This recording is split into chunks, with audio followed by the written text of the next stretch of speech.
इनके दिलों में कदूरत पैदा कर दे, इनके दिलों को तोड़ दे। अल्लाह इनको बर्बाद कर दे, ऐ अल्लाह इनको तहस नहस कर दे, ऐ अल्लाह इनकी जमातों में तफरीक और इख्तिलाफ पैदा करके इनको मिटा दे, जिन्होंने हमारे 70 सहाबा को मिटाया।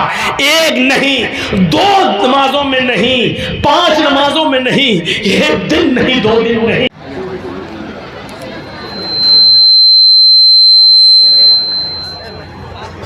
वनऊज़ु बिल्लाहि मिन शुरूरि अनफुसिना व मिन सय्यिआति अअमालिना।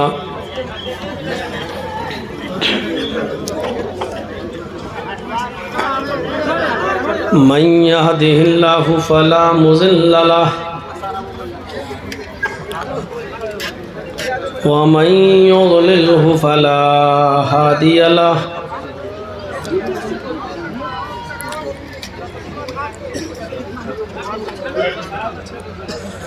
व अशहदु अल्ला इलाहा इल्लल्लाहु वहदहु ला शरीक लहु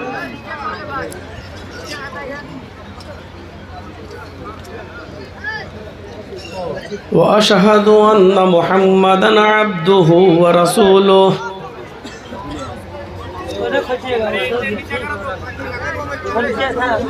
अम्मा बाद,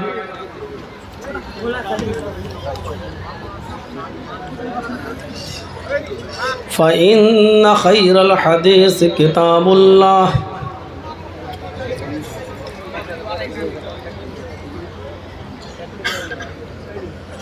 व खैरल हदी हदी मुहम्मदिन सल्लल्लाहु अलैहि वसल्लम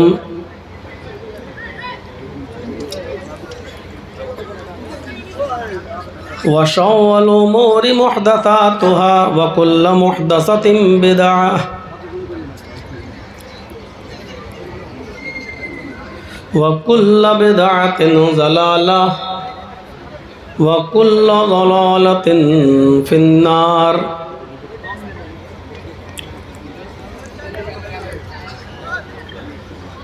अऊज़ु बिल्लाहि मिनश शैतानिर रजीम।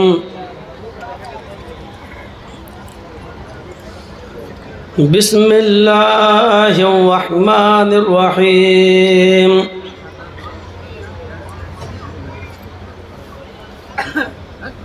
वलक़द बअसना फ़ी कुल्लि उम्मतिन रसूलन अन अअ्बुदुल्लाह वज्तनिबुत ताग़ूत।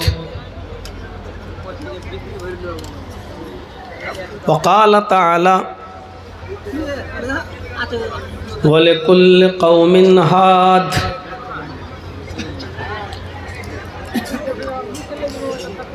रब्बि इश्रह ली सदरी वयस्सिर ली अमरी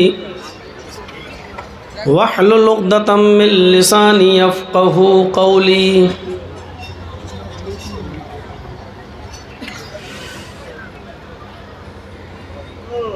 स्टेज पर तशरीफ़ फरमा मुअज़्ज़ज़ उलमाए किराम,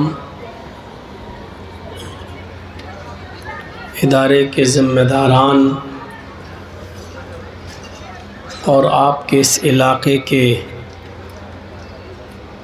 मुअज़्ज़ज़ अहबाब, बावक़ार अहबाब, मुअज़्ज़ज़ सामईन हज़रात, इस्लामी ख़वातीन, माँ और बहनों, कौम व मिल्लत के लायक वर नौजवानों, अज़ीज़ बच्चों, रात के तकरीबन 1 बजे तक आपने मुख्तलिफ़ टॉपिक्स पर मुख्तलिफ़ उलमा से उनके मुख्तलिफ़ उसलूब और लहजे में बड़ी कीमती बातें समाअत फरमाई हैं और अब तक बैठे हुए हैं। अल्लाह रब्बुल आलमीन से दुआ है कि जो बातें अब तक कही गई हैं और जो कही जा रही हैं, अल्लाह रब्बुल आलमीन कहने वालों को भी और सुनने वालों को भी अमल की पूरी पूरी तौफीक अता फरमाए। इसमें कोई शक नहीं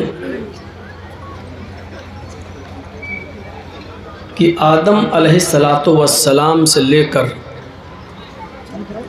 मुहम्मदुर रसूलुल्लाह सल्लल्लाहु अलैहि वसल्लम तक जितने भी पैगंबर, जितने भी नबी इस दुनिया में आए, उन तमाम नबियों ने इस्लाम की दावत दी। आदम से लेकर ईसा तक जितने नबी आए, उन नबियों ने मुहम्मदुर रसूलुल्लाह सल्लल्लाहु अलैहि वसल्लम के बारे में पेशीन गोई भी की। आदम से मोहम्मद सल्लल्लाहु अलैहि वसल्लम तक सारे नबियों ने इस्लाम की दावत दी, और आदम से ईसा तक जितने भी नबी आए, हर नबी ने मोहम्मद रसूलुल्लाह के बारे में, आखिरी नबी के बारे में लोगों को ज़रूर बताया। और इसमें भी कोई शक नहीं कि दुनिया में जितने भी मज़ाहिब के मानने वाले हैं, जितने भी धर्म हैं, जितनी भी कौमें हैं, जितने भी गिरोह हैं, उन तमाम गिरोह के अंदर, उन तमाम धर्मों के अंदर, उन तमाम कौमों के अंदर अल्लाह रब्बुल आलमीन ने किसी न किसी को डराने वाला बनाकर भेजा है। एक नबी हर कौम में आया, कोई कौम इससे बची हुई नहीं है, कोई कौम इससे बची हुई नहीं है। हर कौम के अंदर अल्लाह ने एक डराने वाला भेजा। अल्लाह ने खुद कुरान में फरमाया, वलक़द बअसना फ़ी कुल्लि उम्मतिन रसूलन, हर उम्मत के अंदर हमने एक रसूल भेजा है। दुनिया में जितनी भी कौमें आज भी मौजूद हैं, कोई ये कह नहीं सकता कि हमारे यहाँ कोई डराने वाला नहीं आया था। हर कौम के अंदर, हर उम्मत के अंदर, हर मज़हब के अंदर, हर धर्म के अंदर एक सचेत करने वाला, एक डराने वाला अल्लाह रब्बुल आलमीन ने भेजा है। बिल्कुल साफ लफ्ज़ों में मौजूद है कुरान की आयत, वलक़द बअसना फ़ी कुल्लि उम्मतिन रसूलन, हर उम्मत के अंदर एक रसूल भेजा। हाँ, उस रसूल की दावत क्या थी? जिस कौम के अंदर वो नबी आया, जिस कौम के अंदर वो रसूल आया, उस रसूल की, उस नबी की दावत क्या थी? अनअबुदुल्लाह, लोगों एक अल्लाह की इबादत करना। अनअबुदुल्लाह, एक अल्लाह की इबादत करो। ये सारे नबियों की मूल शिक्षा थी, मूल मंत्र था। तौहीद के बगैर, एकेश्वरवाद के बिना कोई मजहब जिंदा रह नहीं सकता। ये अलग बात है कि उस मज़हब के अंदर अब एकेश्वरवाद में बहुदेववादियत आ गई हो, बहु ईश पूजा घुस गई हो, बहुत से देवी देवताओं की और बहुत से खुदाओं की पूजा होने लगी हो, लेकिन इन सब के बावजूद हर धर्म की मूल शिक्षा यही है कि ईश्वर एक है, अल्लाह एक है, गॉड इज ओनली वन, और उसी की इबादत करो। ये हर धर्म के अंदर कहा जाता है। तो हर नबी की बुनियादी तालीम क्या थी? अनअबुदुल्लाह, एक अल्लाह की इबादत करो।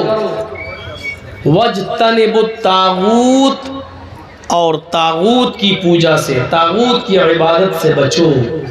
वज्तनिबुत तागूत, तागूत कहते हैं, अल्लामा इब्न क़य्यिम रहमहुल्लाह ने तागूत की तारीफ इन जुमलों में की है कि कुल्लु मा उबिदा मिन दूनिल्लाह, हर वो चीज़ तागूत है जिसकी इबादत अल्लाह को छोड़कर की जाए। जिसकी भी इबादत अल्लाह को छोड़कर की जा रही है वो तागूत है। तो अल्लाह ने कहा वज्तनिबु तागूत, ये हर नबी की शिक्षा रही है। एक अल्लाह की इबादत करो और तागूत की पूजा से, तागूत की इबादत से बचो। कुरान की इस आयत से ये पता चला कि हर मजहब के अंदर, हर कौम के अंदर एक नबी आया है। सिखों में उसको नबी रसूल कहा गया। दहटा नूर मोहम्मदी दहटा नबी रसूल, नानक देख कुदरत गए सभी भूल। सिखों की किताब गुरु ग्रंथ के अंदर ये मंत्र आज भी मौजूद है। दहटा नूर मोहम्मदी दहटा नबी रसूल। नूर मोहम्मदी को, कुरान को जो मोहम्मद रसूलुल्लाह लेकर आए, जो रोशनी को, और नबी रसूल जो नबी और जो रसूल लेकर आया।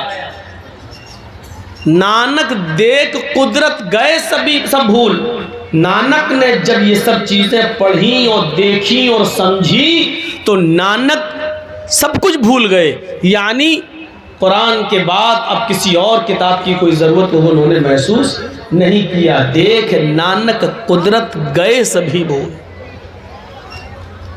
तो यहाँ नूर मोहम्मदी और नूर रसूल कहा गया। जैन धर्म के अंदर अरहन कहा गया। तुम शुद्ध और शुभ कार्य नहीं कर सकते हो तो मत करो। ईश्वर की पूजा नहीं कर सकते हो तो मत करो। तुम्हें चिंता किस चीज की है, तुम्हारे लिए अरहन काफी है। ये जैनिज्म में लिखा हुआ है।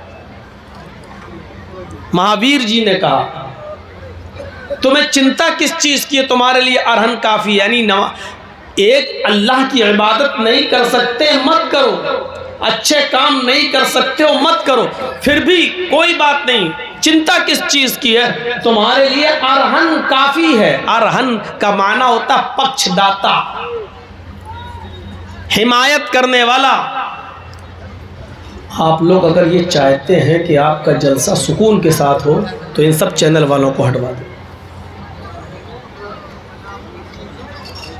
ये जलसा आपका सुकून से होने नहीं देंगे, क्योंकि मैंने अच्छी तरीके से इनका रिकॉर्ड देख लिया है और मैंने बिहार इसीलिए बंद कर दिया आना। ये तो मुजाहिद मुखिया जी का बहुत इसरार था, वो खुद ही चले गए कलकत्ता छोड़कर। हम दे नहीं रहा था प्रोग्राम। मुझे मालूम है कि ये नहीं मानेंगे बिहार के अंदर। ये लोग पीछे बैठे हैं और इन्हीं के सामने इतने ऊंचे ऊंचे इन्होंने मोबाइल रखा है। वो ये लोग बेवकूफ़ हैं जो बेचारे इतने पहले से आए हुए हैं।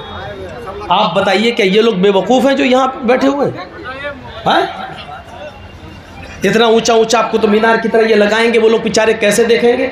और जब देखेंगे नहीं तो शोर करेंगे, और शोर नहीं, जब शोर करेंगे, उनका हक है शोर करने का। भाई एक आदमी 9 बजे से बैठा है, 8 बजे से बैठा है, तुम्हारे एंटीने देखने के लिए बैठा हुआ है, तुम्हारे मोबाइल देखने के लिए बैठा हुआ है। आप सुकून नहीं मिल पाएगा। उधर शोर, इधर शोर, इधर शोर, हर जगह शोर होगा। इनको जब तक आप हटवाएंगे नहीं, हर जलसे में जब तक बंद नहीं करेंगे, ये किसी भी जगह सुकून के साथ ये सुनने नहीं देंगे आपको। मैं बहुत कुछ बोल चुका हूँ, आज मैं मूड ख़राब नहीं करना चाहता हूँ।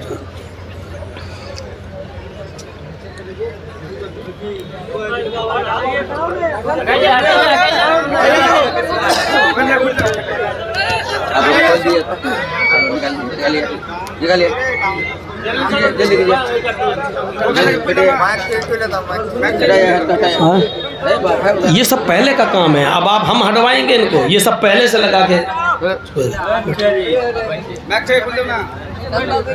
चलिए बैठो।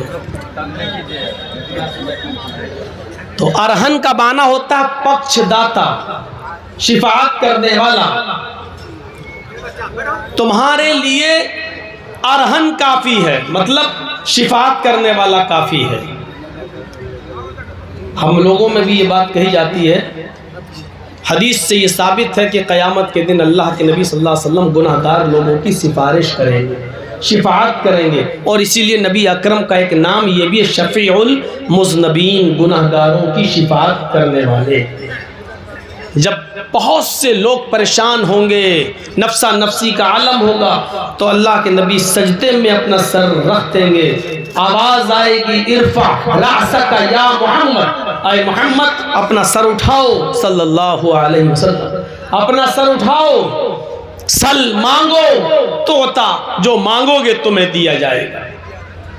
तो उस वक्त अल्लाह के नबी सल्लल्लाहु अलैहि वसल्लम कहेंगे, अल्लाह मेरे उम्मती, मेरे उम्मती, मेरे उम्मती आज जहन्नम के बिल्कुल दरवाजे पर खड़े हुए, अल्लाह इनको बख्श दे। तो अल्लाह ताला जितने लोगों को चाहेगा बख्श देगा, नबी की शिफाअत कबूल करेगा। तो मेरे भाइयों, अरहन का माना होता शफी, अरहन कहते हैं शिफाअत करने वाले को। एक ईश्वर की पूजा नहीं कर सकते हो मत करो, अच्छे काम नहीं कर सकते हो तो मत करो, तुम्हें चिंता किस चीज की है, तुम्हारे लिए अरहन काफी है। ये जैन धर्म के अंदर लिखा है, सिखों का बता चुका हूं, जैन धर्म बता दिया। ईसाइयत में, बाइबल में साफ लिखा है, बाइबल पढ़िए, I will pray the Father, He shall give the another comforter. After that, I will not talk much with you because the prince of this world come. His name will be Muhammad. His name will be Ahmad. His name will be Ahmad.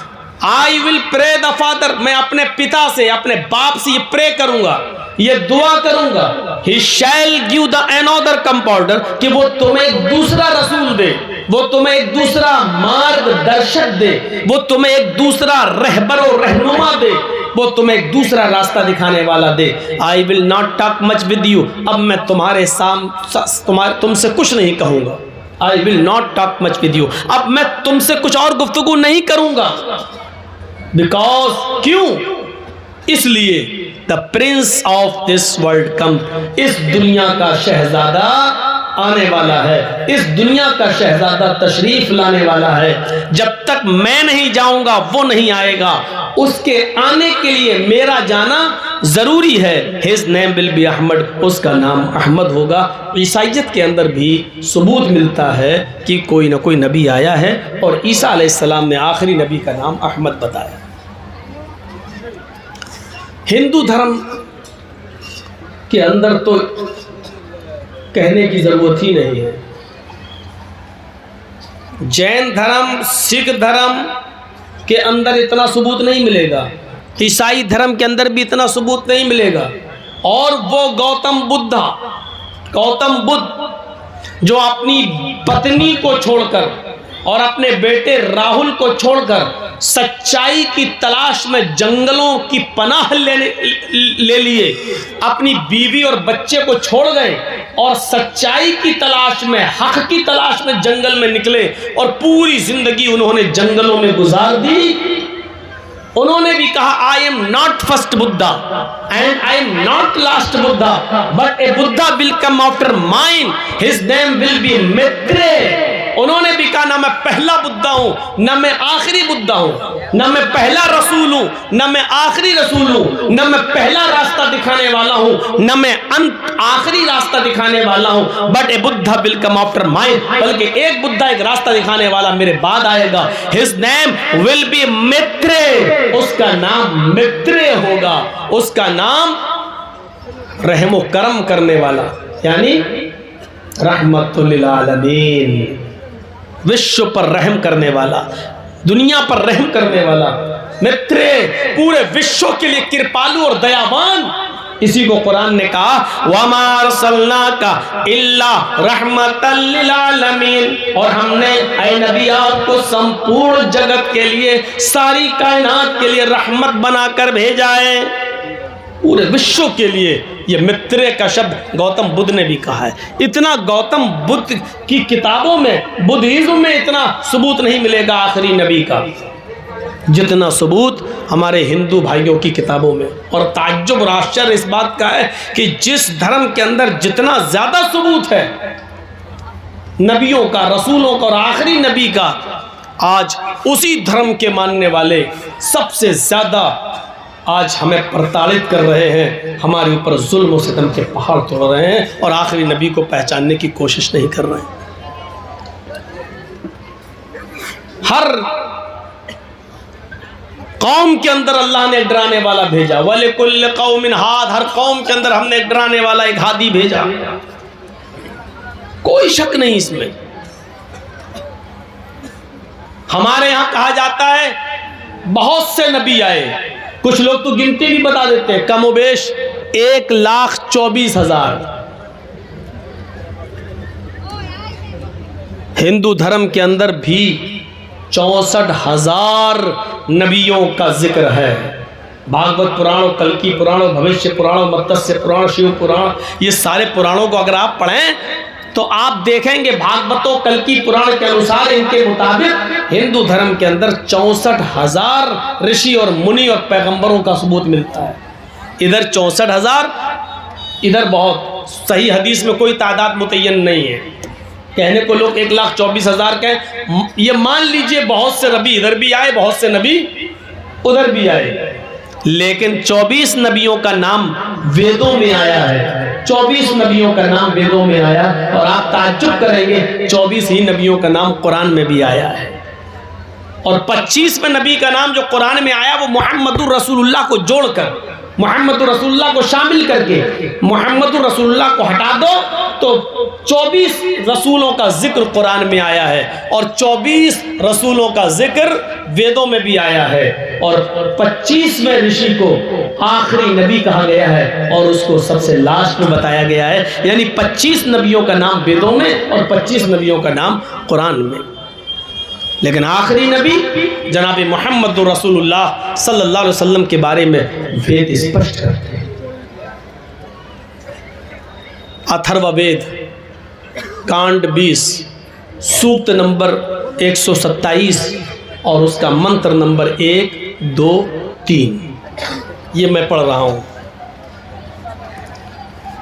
हालांकि मुझे पढ़ना नहीं चाहिए, रात के 1 बजे के बाद हक नहीं है।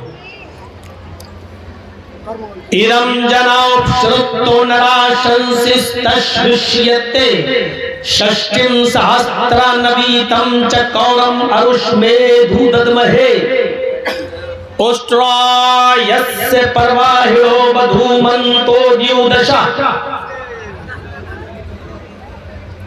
एषाये मामहे शतन्निष्कान्दशस्तरज त्रीणि शतान्यवर्तान्य सहस्रादशो नाम।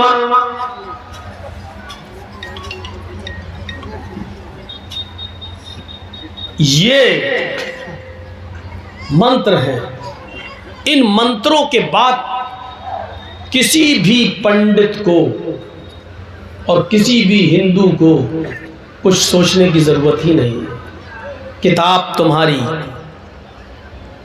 वेद तुम्हारे, लिखने वाले तुम्हारे, छापने वाली प्रेसें तुम्हारी,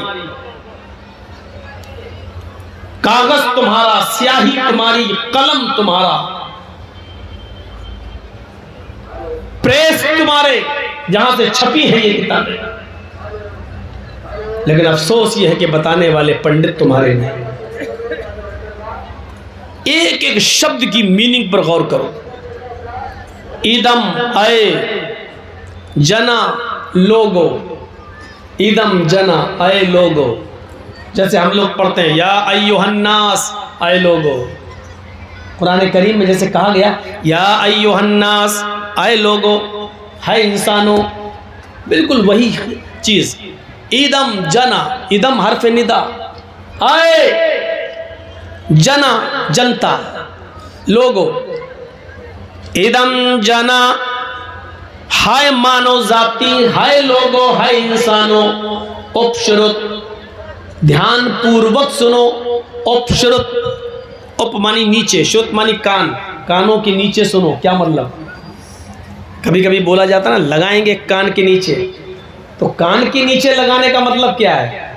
मतलब जोरदार थप्पड़, छठी का दूध याद आ जाए, इसे बोला जाता ना लगाएंगे भी कान के नीचे। कान के नीचे लगाने का मतलब जोरदार, और जब कहा जाए गौर से सुनो तो इसका मतलब कानों के नीचे सुनो, यानी गौर से सुनो। और जब कहा जाए गौर से सुनो तो इसका मतलब ये कोई मामूली बात नहीं है, बहुत इंपॉर्टेंट बात है। इसीलिए कहा जाएगा गौर से सुनो। जब आपसे कहा जाए सुनो, ध्यान से सुनो, अच्छी तरह सुनो, इसका मतलब यह है कि कोई छोटी मोटी बात नहीं है, बहुत महत्वपूर्ण बात, बहुत कीमती बात है। तो इसी को वेद कह रहा है इदम जन उपशरुत, हाय लोगो गौर से सुनो, ध्यान पूर्वक सुनो, कानों के नीचे सुनो। नराशंस इस्तशविष्यते, मोहम्मद आएंगे।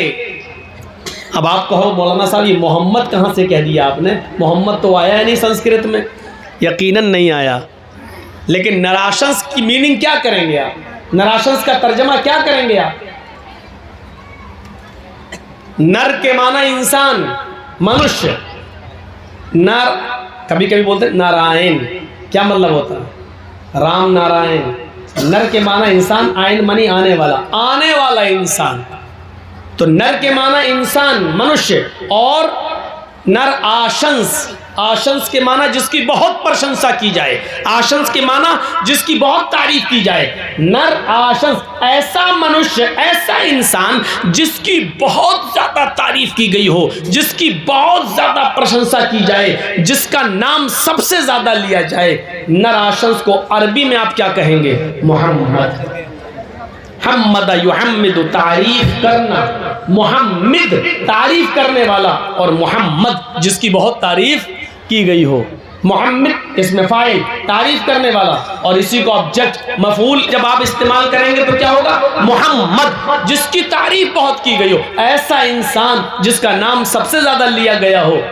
नराशंस, ऐसा मनुष्य जिसकी तारीफ बहुत की गई हो, बहुत ज्यादा जिसकी तारीफ की जाए, वो कौन है? नराशंस। और अरबी में क्या कहेंगे? मोहम्मद जिसकी हम्द, जिसकी तारीफ सबसे ज्यादा की गई हो। इसमें कोई शक नहीं, मोहम्मद रसूलुल्लाह की तारीफ अल्लाह के बाद मखलूक में, सृष्टि में अगर सबसे ज्यादा तारीफ किसी की गई है तो जनाब मोहम्मद रसूलुल्लाह सल्लल्लाहु अलैहि वसल्लम की। आप नाम देखिए कितना लिया गया है। आप सुबह उठिए, यहां से देखिए, आप जब आप सुबह उठेंगे, फजर की अजान की जब आवाज आएगी तो आप सुनेंगे अल्लाहु अकबर, अल्लाहु अकबर। फिर आप सुनेंगे अशहदु अल्ला इलाहा इल्लल्लाह। इसके फौरन बाद नाम लिया जाएगा अशहदु अन्ना मुहम्मदुर रसूलुल्लाह। और बैक वक्त पूरी दुनिया में इस वक्त मेरी घड़ी में 1:38 हो रहे हैं। इस वक्त भी कहीं ना कहीं, किसी न किसी जगह पर इशा की अजान हो रही होगी पूरी दुनिया में, और कहीं ना कहीं फजर की अजान हो रही होगी पूरी दुनिया में, कहीं ना कहीं जोहर हो रही होगी पूरी दुनिया में, कहीं असर हो रही होगी, कहीं मगरिब हो रही होगी, कहीं इशा। यानी और 1 मिनट के बाद किसी दूसरे शहर में, फिर आधे मिनट के बाद किसी और शहर में।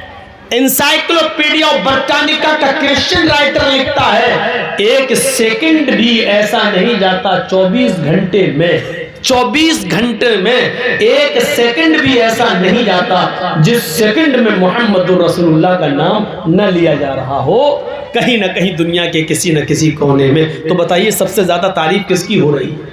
मोहम्मद रसूलुल्लाह सल्लल्लाहु अलैहि वसल्लम। आजकल के लोगों की तारीफ थोड़ी। आज 25 तारीख थी ना, 25 मार्च, हमारे यूपी में किसी ने शपथ ली है। नाम लेना ज़रूरी नहीं है।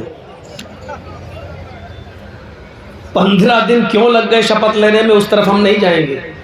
लेकिन आज शपथ ली है, कल से गालियां पड़ना शुरू होंगी, कहीं कहीं जूते भी फेंके जाएंगे, चप्पलें भी फेंके। ये कोई नाम नहीं लिया जा रहा है। और किस तरीके से जीते, कैसे जीते, ये भी सब जानते हैं।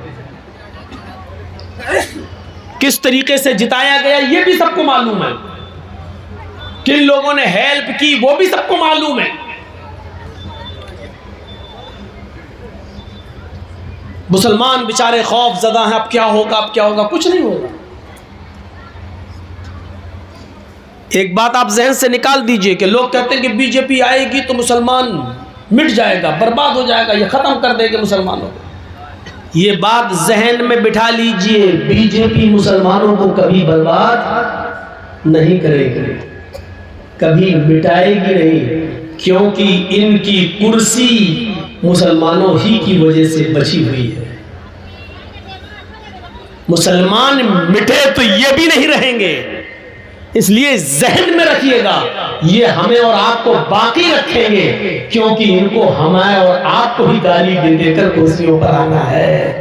इसलिए ये तसव्वुर जहन से निकाल दो कि बीजेपी आएगी तो मुसलमानों के लिए खतरा पैदा और मुसलमानों को ये करेगी वो करेगी। कुछ नहीं करेगी, वक्ती तौर पर थोड़ा परेशान करेगी, कभी मजबूर करेगी, बेबस करेगी, लेकिन ये सोचो कि मुसलमानों को मिटाएगी, ये नहीं मिटाएगी, ना हमें ख़त्म करेगी, क्योंकि हमारे वजूद से इनकी कुर्सी बची हुई है, हमारे वजूद से इनकी कुर्सी बची हुई है। कल देखिएगा, इनको पूरी तकरीर में चैनल वालों को कुछ नहीं मिलेगा, यही एक जुमला मिलेगा, इसी पर इनकी इनकम आएगी, इन्हीं जुमलों पर इनके अकाउंट में पैसे आएंगे, चाहे मेरे ऊपर यूपी में केस ही क्यों ना हो, लेकिन इनके पेट भरना चाहिए, इनकी जहन्नम भरनी चाहिए। आप पूरे इलाके में देख लीजिए, मैंने बिहार में कितने प्रोग्राम दिए इस साल, ख़त्म कर दिए, बिहार झारखंड टोटली ख़त्म, बंगाल में प्रोग्राम देना शुरू कर दिए, नहीं दे रहे हैं, बहुत ज़्यादा प्रेशर, बहुत ज़्यादा प्रेशर। तो एक दिया था, वो भी हमने मुखिया जी से कह दिया था कि 10 बजे टाइम दे दीजिएगा साहब, 12 बजे जलसा ख़त्म, लेकिन फिर भी 1 बजे टाइम दिया गया मुझे। देख रहे, देखिए देखिए देखिए देखिए, ये होता है यहाँ पर। हे भैया, उस चाय वाले को क्यों मार रहे हो यार, चाय वाला कब मोदी बन जाए, इन्हीं लोगों के हाथ में तो देश का मुस्तकबिल है।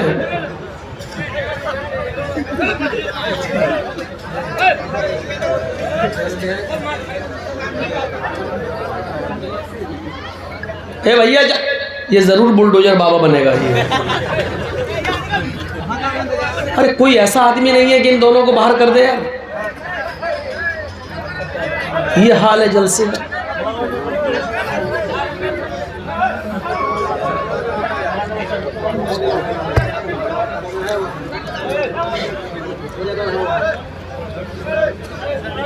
हाँ, तो अब सुनिए, तो मैं कह रहा था कि सबसे ज्यादा नाम अगर किसी का लिया जा रहा है तो वो हस्ती है मोहम्मद रसूलुल्लाह, इनके नाम नहीं लिए जा रहे।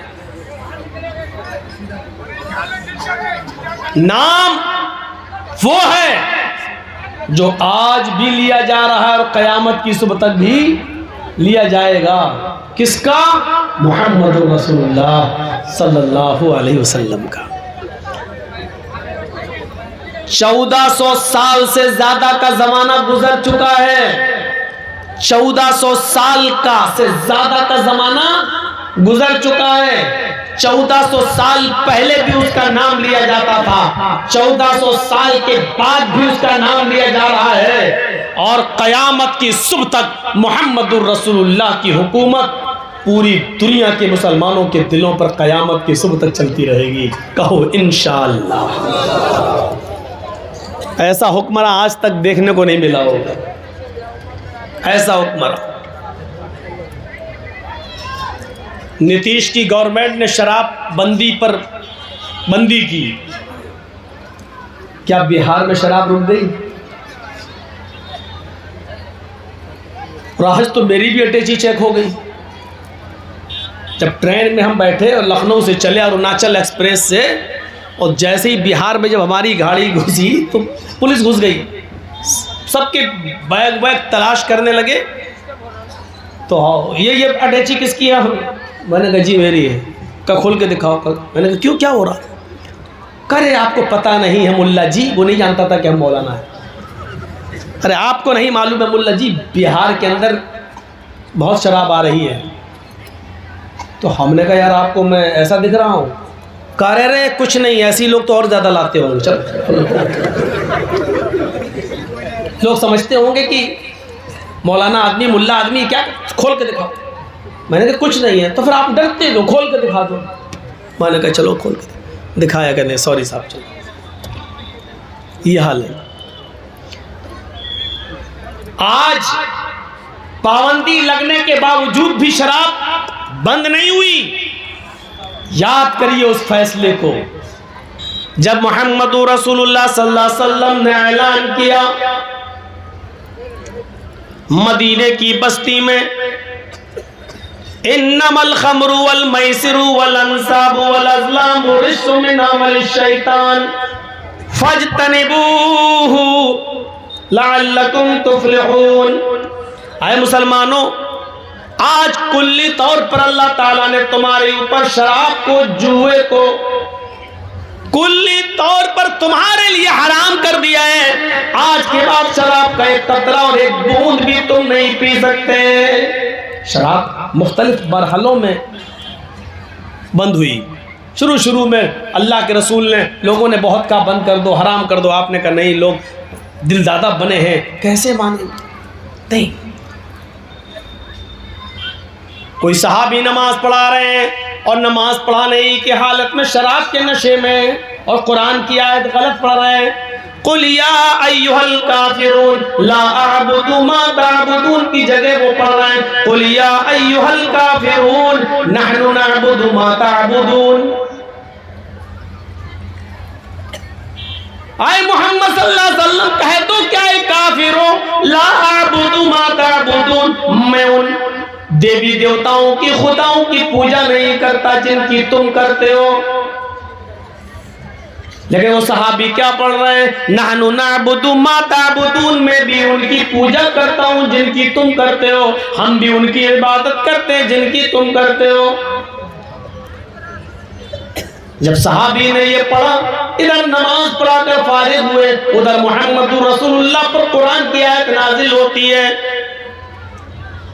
या अय्युहल्लज़ीना आमनू ला तक़रबुस्सलाह व अंतुम सुकारा। ईमान वालो, तुम नमाज के करीब मत जाओ उस वक्त जब तुम नशे के अंदर हो। जब तुम नशे में हो तो नमाज न पढ़ो, हत्ता तअलमू मा तक़ूलून, उस वक्त तक नमाज न पढ़ो जब तक कि तुम अपने मुंह से जो बातें बोल रहे हो वो खुद समझने न लगो। जब तुम मुंह से निकलने वाले जुमलों को समझ ही नहीं पा रहे हो तो नमाज क्यों पढ़ रहे हो? इसीलिए तो तुम कुरान की आयतें ही गलत पढ़ रहे हो। इसलिए अब शराब पीने के बाद नमाज के करीब मत जाना, जब नशे में हो तो नमाज मत पढ़ना, इसलिए कि तुम कुरान की आयतों को बदल दोगे, उल्टी सीधी आयतें पढ़ने लगोगे। हत्ता तालमू मा तक़ूलून, उस वक्त तक नमाज न पढ़ना जब तक कि तुम जो चीज बोल रहे हो उसको समझने न लगो, उसको जानने न लगो। कुरान की इस आयत ने साहबा को झंझोड़ दिया, या अल्लाह, क्या शराब पियो नमाज का वक्त निकल जाए, नशे में मैं आ जाऊं और नमाज का वक्त निकल जाए? क्या ऐसा भी हो सकता है? क्या हमारे इतने बुरे दिन आ गए, क्या हम शराब पी लें और नमाज का वक्त हो जाए तो हमसे नमाज छूट जाए, जब हमारा नशा उतरे तब हम नमाज पढ़ने जाए? इससे बेहतर है कि नमाज पढ़ा जाए और शराब ही ना पी जाए। इस आयत ने बहुत हद तक शराब को छुड़ा दिया, लेकिन इसके बावजूद शराब हराम नहीं हुई। फिर एक दौर आया, एक जश्न मनाया जा रहा था मदीने के अंदर, अंसार भी मौजूद थे और कुरैश ये मुहाजिरीन भी मौजूद थे। उसी जश्न में लोगों ने शराब पी और शराब पीने के बाद साहबा नशे में आ गए, और जब नशे में आए तो कौमी असबियतें जोश में आ गई। कुरैशी कहते हैं हम अफजल, अंसारी कहते हैं हम अफजल। कुरैशी कहते हैं छोड़ो, मोहम्मद रसूलुल्लाह हमारे दरमियान पैदा हुए इसलिए हमारी कौम सबसे अफजल। उधर अंसारी कहने लगे शराब के नशे में, अरे तुम भूखे आए थे, खाना हमने दिया, मक्के से नंगे आए थे, कपड़ा हमने दिया, तुम्हारे पास कुछ नहीं था, हमने दिया, हम अफजल हैं, हम तुमसे बड़े हैं, इसलिए कि हमने रहने के लिए तुम्हें ठिकाना दिया, खेती बाड़ी करने के लिए जमीन दी, हमने अपनी बेटियों की शादी तुमसे करके तुम्हारा घर बताया, हम अफजल। इतने जोश में आए कि दोनों ने तलवारें निकाल ली। मोहम्मद रसूलुल्लाह सल्लल्लाहु अलैहि वसल्लम ने जब ये देखा तो आपको बहुत बुरा लगा कि हम जिस चीज को खत्म करने आए, इस शराब की वजह से लोग वही काम करने लगे। एक दूसरे के अफजल बनना चाहते हैं, एक दूसरे के ऊपर बढ़ोतरी हासिल करना चाहते हैं। नजरें आसमान पे डाली, उधर से कुरान की आयत नाज़िल हो जाती है, इन्नमल खम्रु वल मैसिरु वल अंसाबु वल अज़लामु रिज्सुम मिन अमलि शैतान। आज पूरी तरीके से शराब को हराम करार दे दिया गया है और फरमाया गया आज के बाद शराब का एक कतरा भी कोई नहीं पी सकता है। जो एक बूंद भी शराब की पिएगा वो हराम होगा। मेरे भाइयों, 40 कोड़े मारे जाएंगे शराब पीने वाले के ऊपर। ये सजा भी मुतय्यन कर दी जनाबे मोहम्मद रसूलुल्लाह सल्लल्लाहु अलैहि वसल्लम ने। जब ये ऐलान होता है आज के बाद शराब हराम कर दी गई, तो मदीने की गलियों में शराब ऐसे बहाई गई, घड़े और मटके तोड़े गए, ड्रम उलट दिए गए, बड़े बड़े बर्तनों में जो शराब भरी हुई थी उनको उड़ेल दिया गया। नालियों में शराब ऐसे बह रही थी जैसे कुर्बानी के मौके पर जब हम जानवरों को ज़िबा करते हैं तो उनका खून नालियों में बहता है, बल्कि नालियों से खून, नालियों से शराब बाहर आने लगी और सड़क तक पर शराब आ गई। यानी इतनी शराब बहाई गई कि नालियां पुरो गई और नालियों से वो शराब भरकर सड़क के ऊपर, रोड के ऊपर आने लगी। एनसाइक्लोपीडिया ऑफ ब्रिटानिका के क्रिश्चियन राइटर ने थोड़ा सा गुलू किया और लिखा कि मदीने में ऐसा लग रहा था जैसे पानी का सैलाब आता है, बाढ़ आ जाती है, ऐसे ही शराब का सैलाब आ गया, शराब की बाढ़ आ गई। मेरे भाइयों, दोनों हुक्मों में फर्क देखिए। एक तरफ सरकार बंद करती है शराब लेकिन फिर भी चोरी छुपे आ जाती है, और दूसरी तरफ हुक्म होता है कि आज के बाद शराब हराम, तो नालियों में बहाई जाती है और सड़कें भर जाती हैं शराब से। अब आप अंदाजा लगा सकते हैं इतनी जल्दी कौन सा हुक्मरान है जिसकी बात पर लब्बैक कहा गया हो सिवाय मोहम्मद रसूलुल्लाह सल्लल्लाहु अलैहि वसल्लम के। आज भी उनकी हुकूमत हम मुसलमानों के दिलों पर चल रही है और क़यामत की सुबह तक चलती रहेगी इंशाअल्लाह। इदम जनाब तशविशियते, आए लोगों गौर से सुनो, नराशंस आएंगे, मोहम्मद आएंगे। इस तशविशियते, उनका इतना नाम होगा, इतना नाम होगा कि पूरे विश्व में उनसे ज्यादा किसी का नाम नहीं लिया जाएगा। उनका इतना नाम होगा, इतना नाम होगा कि उनसे ज्यादा पूरे विश्व में किसी का नाम नहीं होगा। हकीकत है पूरे विश्व में मोहम्मद रसूलुल्लाह से ज्यादा किसका नाम लिया जा रहा है। अभी एक एग्जाम्पल दे दी। आइए वुजू बनाइए, बिस्मिल्लाह कहकर आप वुजू बनाना शुरू करेंगे। वुजू बनाने के बाद फारिग हो जाइए तो आप ये दुआ पढ़ेंगे और नबी का नाम लेंगे, अशहदु अल्ला इलाहा इल्लल्लाह व अशहदु अन्ना मुहम्मदन अब्दुहु व रसूल, मुहम्मदन नबी का नाम लेंगे। इधर आज़ान में अशहदु अन्ना मुहम्मदन रसूलुल्लाह कहेंगे और आज़ान ला इलाहा इल्लल्लाह पे ख़त्म हो जाएगी। तो आज़ान के बाद की दुआ में आप मोहम्मद रसूलुल्लाह का नाम लेंगे। अल्लाहुम्मा रब्ब हाज़िहि दावति ताम्मा व सलातिल क़ाइमा आति मुहम्मदनिल वसीला, आति मुहम्मदनिल वसीला वल फजीला। मोहम्मद रसूलुल्लाह का नाम आ रहा है, देख लीजिए आप हर जगह नबी का नाम और इतना ज्यादा नाम लिया जा रहा है कि पूरे विश्व में मोहम्मद रसूलुल्लाह से ज्यादा किसी का नाम नहीं लिया जा रहा है। षष्टिम सहस्त्रा नवीतम चकौरम अरुष्मेधु ददमहे। षष्टिम 60, सहस्त्र 1000। मीनिंग देखिए एक एक चीज की। षष्टिम 60, सहस्त्र 1000, नवीतम 90, कौरम दुश्मन, अरुष्मेधु हिफाजत करेंगे, रक्षा करेंगे उसकी हम।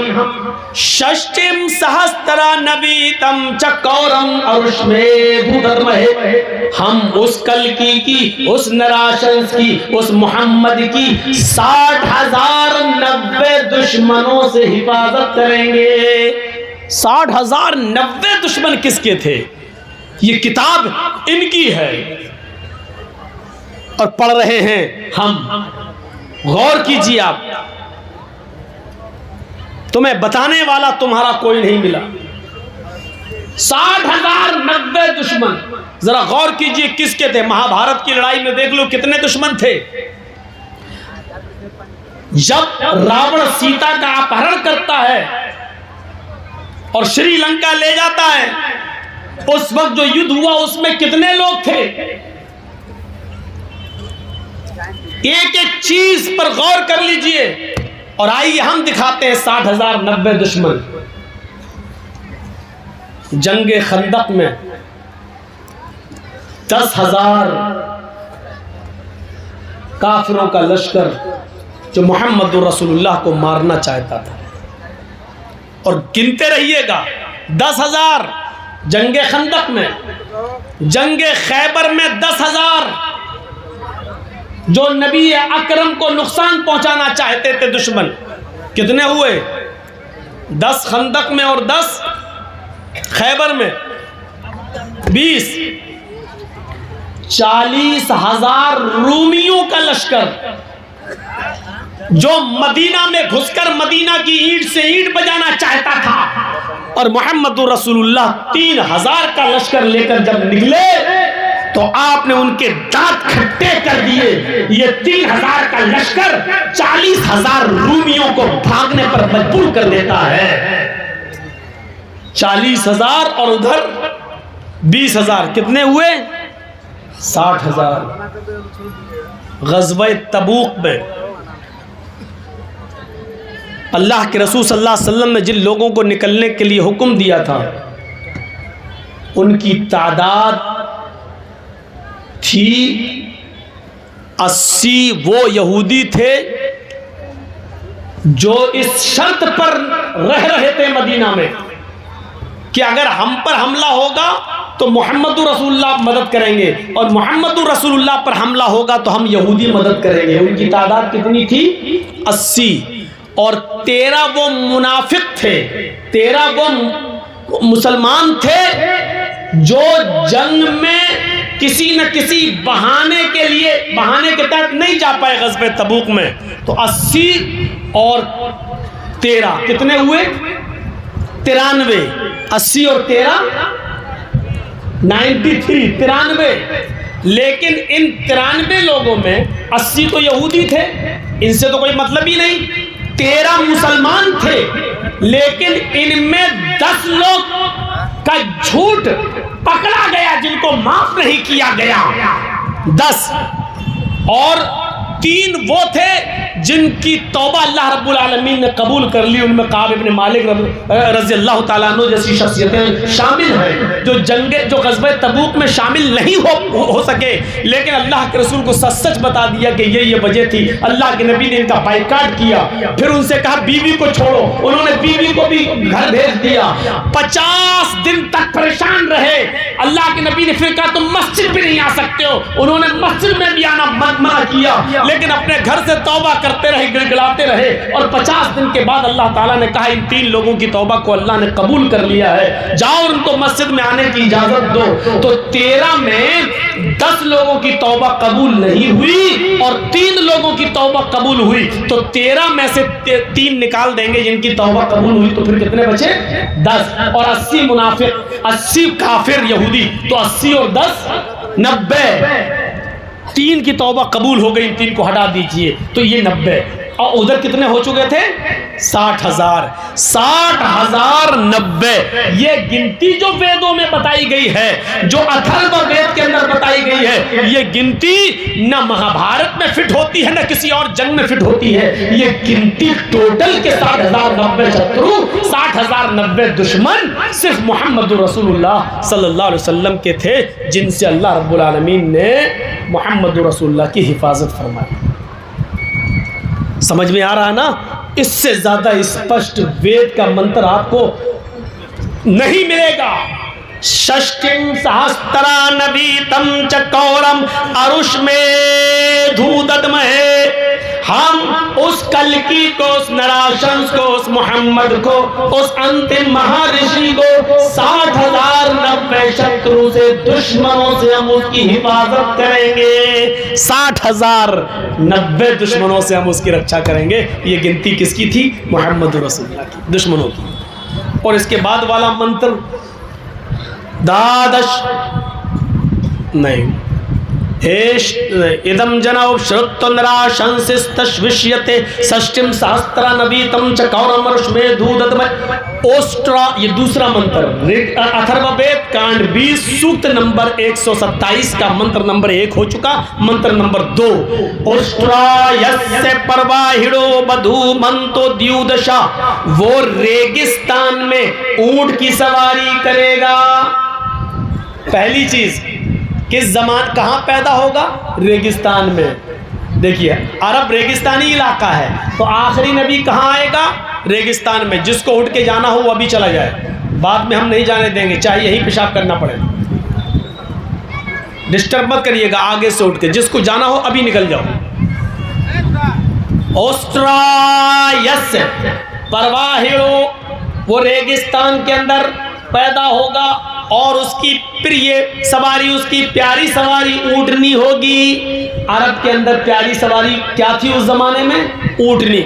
आज के जमाने में हमारे हिंदू भाई प्रतीक्षा कर रहे हैं कि कल की अवतार आया नहीं, आएगा आएगा। आज के जमाने में लोग ऊँट पर बैठना ही पसंद नहीं करते हैं। अब तो साइकिल के बाद मोटरसाइकिल और मोटरसाइकिल के बाद 4 व्हीलर और 4 व्हीलर के बाद अब तो फॉर्च्यूनर का जमाना आ चुका है। अब तो स्टैंडर्ड गाड़ियां चल रही हैं। अब वो पीछे क्या ऊंट वाला जमाना अब लौट कर आएगा? नहीं, रेगिस्तानी इलाके में आएगा, मरुस्थल में, रेगिस्तानी इलाके में, यहाँ जजीरतुल अरब में पैदा होगा और उसकी प्यारी सवारी ऊँटनी होगी।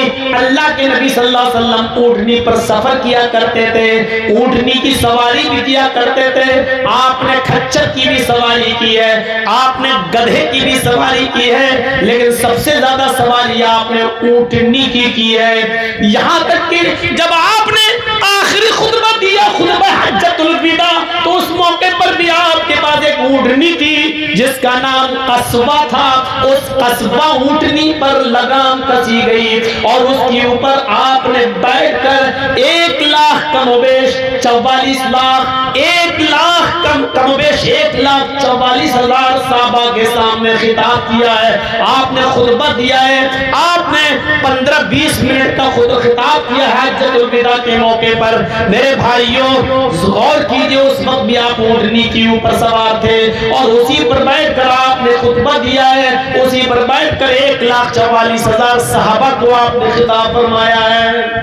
तो ऊँटनी आपकी प्यारी सवारी थी। ओस्ट्रायस से परवाहिड़ो, वो रेगिस्तानी इलाके में ऊँटनी की सवारी करेगा। आपकी प्यारी सवारी ऊँटनी थी। बधू मंतो द्युदशा, बधू बहू, यहाँ बीवी पत्नी के माना में, उसकी पत्नियों की तादाद संख्या होगी, उसकी कई पत्नियां होगी, उनकी संख्या होगी द्युदशा। बधूमन तो द्युदशा, द्यु मानी 2 और दशा मानी 10, द्युदशा 2 10, 2 + 10 द्युदशा। उसकी पत्नियों की गिनती होगी, संख्या होगी 2 और 10, कितनी हो गई? 12।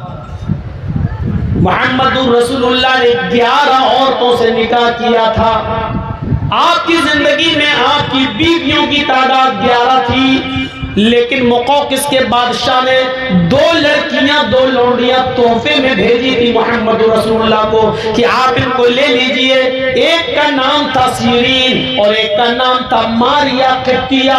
सीरीन को अल्लाह के नबी ने अपने सहाबी हसन इब्न साबित को दे दिया था और मारिया को आपने बतौर लौंडी खुद पसंद कर लिया और आपने अपने पास रख लिया। इस लौंडी से आपका एक बच्चा भी पैदा हुआ जिसका नाम था इब्राहिम, जिसके 18 महीने हो जाने के बाद 1.5 साल की उम्र में जब इब्राहिम का इंतकाल हुआ है, मारिया दिया कि बतन से आपके पेट से पैदा होने वाले इस बच्चे का, तो उस वक्त नबी अकरम की आंखों में आंसू आ गए और आपने अपने बेटे के सीने पर हाथ रखकर रोते हुए ये जुमले अदा किए थे, इन्नल आइना तदमउ वल क़ल्ब यहज़ुन वला नक़ूलु इल्ला मा यरज़ा रब्बुना व इन्ना बिफ़िराक़िका लमहज़ूनून या इब्राहीम। आ इब्राहीम, तेरे इंतकाल से, तेरी जुदाई से मेरी आंखें अश्कबार हो गई हैं, मेरी आंखों में आंसू हैं, वल क़ल्ब यहज़ुन, और मेरा दिल गमगीन है, वला नक़ूलु इल्ला मा यरज़ा रब्बुना, लेकिन हम ऐसे जुमले अदा नहीं करेंगे जिससे मेरा रब नाराज हो जाए, हम अपनी ज़बान से ऐसे जुमले अदा नहीं करेंगे जिससे मेरा मौला, मेरा परवरदिगार नाराज हो जाए। व इन्ना बिफ़िराक़िका लमहज़ूनून, हाँ हम तुम्हारी जुदाई से, हम तुम्हारी जुदाई से, हम तुम्हारे इंतकाल से गमगीन जरूर है, परेशान जरूर है, लेकिन हर हाल में अल्लाह का शुक्र अदा करेंगे। हम ऐसे जुमले, ऐसे वर्ड यूज नहीं करेंगे जिससे हमारा अल्लाह नाराज हो जाए। तो बताने का मकसद ये है मेरे भाइयों कि 11 बीवी और एक लौंडी, 12 बीवियां वाला अगर दुनिया में कोई मिलेगा तो सिर्फ एक ही नबी है। इब्राहिम अलैहिस्सलाम की 2 बीवी हाजरा और सारा का जिक्र मिलता है, दाऊद अलैहिस्सलाम की 1000 बीवियों का जिक्र मिलता है, सुलेमान अलैहिस्सलाम की 99 बीवियों का जिक्र मिलता है, रामचंद्र जी की एक ही पत्नी सीता का जिक्र मिलता है, राम के पिता राजा दशरथ की 3 पत्नियों का जिक्र मिलता है, ईसा अलैहिस्सलाम की एक भी बीवी का जिक्र नहीं मिलता है। अल-गर्ज़, कहने का मकसद ये, किसी के पास 3 हैं, किसी के पास 2 हैं, किसी के पास 1000 हैं, किसी के पास सिर्फ 99 नहीं हैं, किसी के पास सिर्फ एक ही है और किसी के पास एक भी नहीं है, लेकिन आखिरी नबी के पास कितनी पत्नियां होंगी ये गिनती और ये संख्या बता रहा है अथर्ववेद कि वो 12 बीवी जिसके पास होंगी वो अंतिम ऋषि होगा। 12 पत्नियों की देख रेख जो करेगा और जिसकी जेरे निगरानी 12 पत्नियां होंगी, जिसका निरीक्षण जो कर रहा होगा वो आखिरी नबी होगा। तब आखिरी नबी के पास 12 बीवी होंगी, तो 12 बीवियों वाला जब आखिरी नबी होगा तो वो नबी हमारे पास है और हम आपको दे रहे हैं, आप लेने से इनकार कर रहे हैं। 12 बीवियां अगर किसी के पास थी तो वो हस्ती थी मोहम्मद रसूलुल्लाह सल्लल्लाहु अलैहि वसल्लम। एश एशाए मामहे शतन निष्कान दशस्तराजा। तीसरा मंत्र देखिए, अथर्ववेद के कांड 20 सूक्त 127 का मंत्र नंबर 3। एश एशाए मामहे, ईश्वर देगा मामह मोहम्मद को, ईश्वर देगा मामह ऋषि को मोहम्मद को, शतन निष्कान, शत मानी 100, निष्कान मानी सिक्के, 100 सोने के सिक्के ईश्वर अल्लाह देगा मामा को मोहम्मद को 100 सोने के सिक्के, शतन निष्कान दशस्तराजा, 10 हार, शतन निष्कान 100 सोने के सिक्के, दशस्तराजा 10 हार, त्रीणी शतान्य वर्तान, त्रीणी 3 शत 100, त्रीणी शतान्य, त्रीणी शत 300 वरदान, घोड़े 300 घोड़े, दशस्तरज और सहस्त्रा 10 गौनामा, सहस्त्रा मानी 1000, 10 मानी 10, सहस्त्रा 10,000 गौ गाय। अब तर्जमा सुनिए पूरे मंत्र का। ईश्वर मामा ऋषि को मोहम्मद को 100 सोने के सिक्के देगा, 10 हार देगा, 300 घोड़े देगा और 10,000 गाय देगा। मोहम्मद रसूलुल्लाह के पास तो 100 सोने के सिक्के नहीं थे, 10 हार भी नहीं थे, 300 घोड़े भी नहीं थे, 10,000 गाय भी नहीं थी, कोई एक चीज नहीं थी, लेकिन यहां पर्यायवाची शब्द यूज हुआ है। मुराद 100 सोने के सिक्के देगा।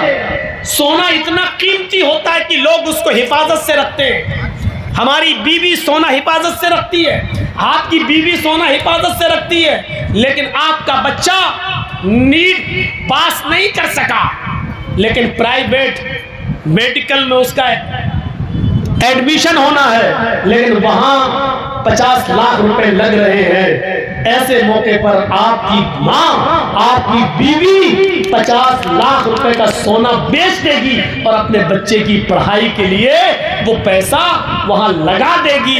यानी सोने से भी ज्यादा कीमती चीज इल्म है। इल्म के लिए सोना बेचा जा सकता है। अल्लाह मोहम्मद को 100 सोने के सिक्के देगा, यानी ऐसे 100 सहाबा देगा जो